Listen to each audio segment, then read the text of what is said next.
Right, okay, this is Bobby Fischer against Rossetto from 1959 at Mar del Plata.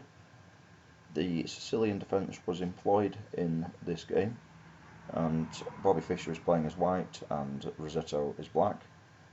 The game is notable for the way that Fischer causes his opponent to take his eye off the ball by making an unusual manoeuvre with one of his rooks.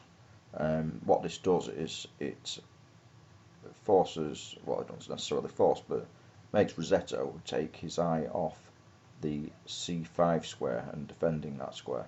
C5 square being this one here. Ultimately, that leads to the game being a victory for Fischer, and it incorporates the German expression Zugzwang, which basically means that any move you make is going to weaken your present position.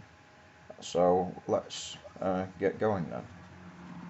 First of all, obvious Fischer opening the queen pawn to e4, and the opening of the Sicilian defence here with the c5 black pawn, knight from g1 to g3, and the king pawn down one square for Rossetto, and Fischer moving the d pawn to d4, which is taken in typical Sicilian style. Fischer then retakes, and the pawn comes down here. This is basically employing Steinlitz's rule, which is to try and take away any of the advanced support squares for the knight. That pawn's there, the knight can't comfortably land on that square, and neither could this one if it was to develop later in the game, come out there, that square would be off limits. Fischer pushes the c4 pawn into the centre, attacking this square here, and down comes Rossetto's queen, slightly early maybe, and up comes Fischer's other knight. Rossetto moves his knight down, attacking the centre, and Fischer brings his white squared bishop out in preparation to castle down on the king side, and Rossetto moves his knight, threatening the d4 square and Fischer's knight here, which is presently unprotected. But Fischer makes amends by moving the black squared bishop up to reinforce this position, and Rossetto takes anyway. Fischer replies, and Rossetto is making some quite attacking moves right here in the first 10 moves of the game. Presumably this is serving two purposes. I mean, one, he can castle on this side, and two, he can threaten this bishop. Obviously if he's to take that, there's nothing there to back that bishop up. If Fischer takes, then the queen will just come straight down and take his dark squared bishop, so not something that he wants to do particularly at this stage in the game. So next move then, the white square bishop comes down, which exposes this d file here, giving this bishop some protection, and Rossetto continues developing his pawn chain, and Fischer castles kingside. Rossetto now moves his bishop down, and Fischer moves his knight over here. Knight on the rim is dim, but only if it stays there, threatening this, putting the question to the bishop, and Rossetto replies the bishop was gone anyway, so he might as well exchange. Fischer comes up and takes, the queen coming into action, fulfilling its purpose by defending the d file, and the rook comes across, so no castle on the queen side, and Fischer reinforces this d file with the kingside rook, and Rossetto at that stage decides that it's time to castle, and Fischer develops this rook over here. Really important move. One thing I'm guilty of myself is tend to leave this rook over here undeveloped, or if I'm castling on the opposite side, it'll be the rook that's on this side. It'll usually remain undeveloped until the later stage of the game. Obviously that's not ideal, something I'm going to try and incorporate into my playing. And Rossetto decides to move the king down, coming into a more attacking position just outside of Fischer's half of the board. And Fischer decides that he wants to exchange queens, so he moves the queen up to that position, and the exchange of queens is complete. Bishop comes down to c6, and Fischer reinforces this isolated pawn here. Right now he's got two attackers on it, so really important that he does something about that by providing another defender, so there's an equal amount of powers acting on that one pawn. And the knight decides to flee, putting the question to Fischer's knight over here, and Fischer moves the knight in, putting it in direct danger from that pawn, but obviously there's some kind of method in his madness. Bishop takes, which I consider to be a very interesting move. Most people, myself included, would probably have taken that with the pawn. Why take with the bishop when you can take with a pawn and basically not lose one of your decent minor pieces, one of your bishops? But for some reason he's decided to do that, and I can't, to be honest, with my hand on my heart, say exactly why that is.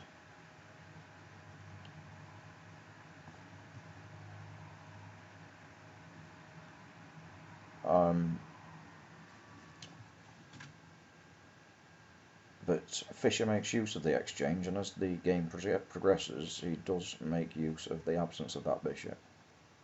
Okay, so not wanting to reply, Rossetto continues with his pawn push, and Fischer develops his queenside pawns.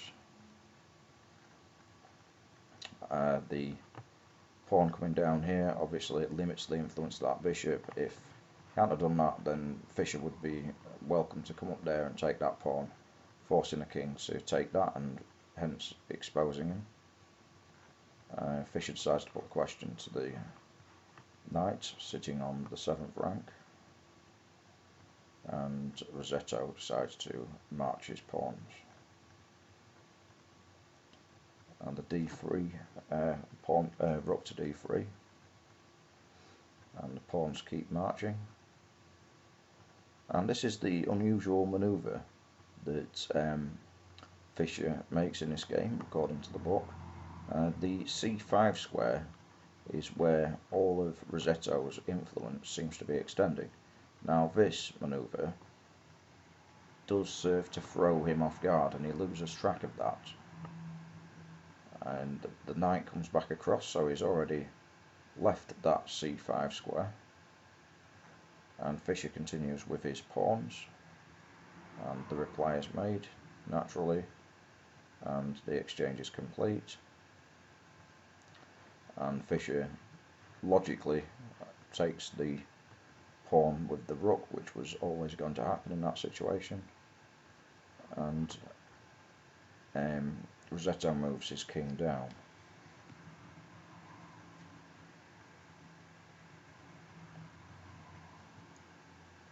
Fischer brings the rook across, the famous rook which distracted the knight, and the knight is now threatened, and Rossetto tries to strengthen this 7th rank by bringing the rook down, and Fischer goes on with the passed pawn, which the knight comes across to try and stave off. And Fischer comes up to put the question to the knight. In this position, that knight is more or less pinned effectively. If it moves, it gives the pawn another square, and it'll mean that Rossetto has to take, basically, or at least it'll keep that rook there occupied. The rook won't want to let that pawn pass, because we all know what happens when a pawn reaches the other side of the board. So the knight retreats, and now Fischer strengthens this mating column that we see here by bringing his other rook up onto the 7th rank. Okay, very difficult now, very uncomfortable for Rossetto. And also note that this bishop here is also acting on this square.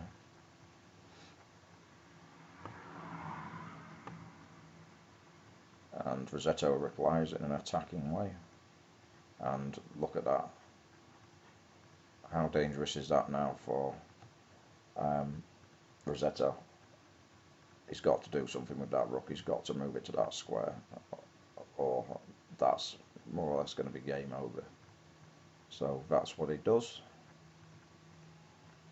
And Fischer's bishop comes down here to grab this diagonal, which effectively neuters the king from coming out of that quarter of the board anytime soon without wasting tempos. And Rossetto begins pushing this lonely pawn down to the other side of the board. It's met by Fischer's,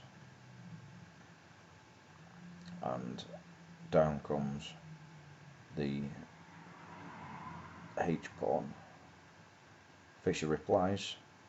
Now, here there's no way any of these guys are going to get past. No one's going to be able to take it. That's not going to be able to take. That one has got 2 tempos to get through before it even comes close to that one. Yet he still tries. And Fischer meets him with the pawn. That pawn is taken. And Fischer retakes. Now, in that situation, if that pawn was to break through, if he came down there and Fischer ended up taking it, and that pawn ended up taking that one on, it's blocked anyway because of this king down at the bottom, and that rook's not going anywhere. And in fact, that is where Black resigned, because he pretty much saw that there was nothing on the board that he could do. Nothing was open to him effectively. Nothing that I can see there particularly. I suppose maybe knight to that square, he could have, instead of moving the pawns, he could have tried to do something with this knight, but even then, no, he can't, because the bishop's there. He could move it to that square and then maybe come down there, putting a fork on the rook and the bishop. Once again, that's 2 tempos. In that time, Fischer could have been making some progress with his own pawns on the king side. So, interesting little game. Thank you for watching.